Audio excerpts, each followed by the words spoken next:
Hello guys, welcome to Mell Production Service. Today we will be talking about memories such as RAM and ROM. So here we will be showing the purpose of memory in a computer. Firstly, we need to know what is a RAM. RAM is a common computing acronym that stands for Random Access Memory.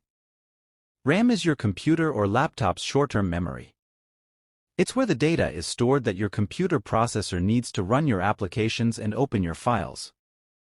So, the purpose of memory is to provide the user adequate resources to perform the test that is required. Here we have 4 types of memory RAM. Firstly, we have what we call DRAM. Dynamic RAM is probably the most popular type of dynamic memory today. It is based on refreshing. This includes reading stored data to be invisible and rewrite the same information back. Secondly, we have SRAM, is used for cache memory and store frequently used data or program code. SRAM holds the information and the memory itself so that it doesn't have to be refreshed. This requires less overheat DRAM to maintain information. SRAM speed up things because the CPU trusted to save information room cache 1 cache 2.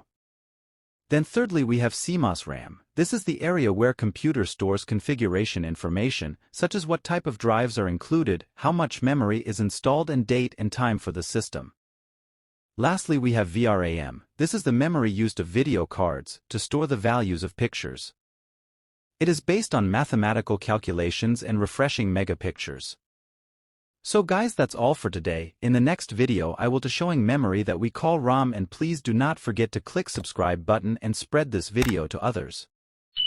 Thanks for watching this video. See you up front.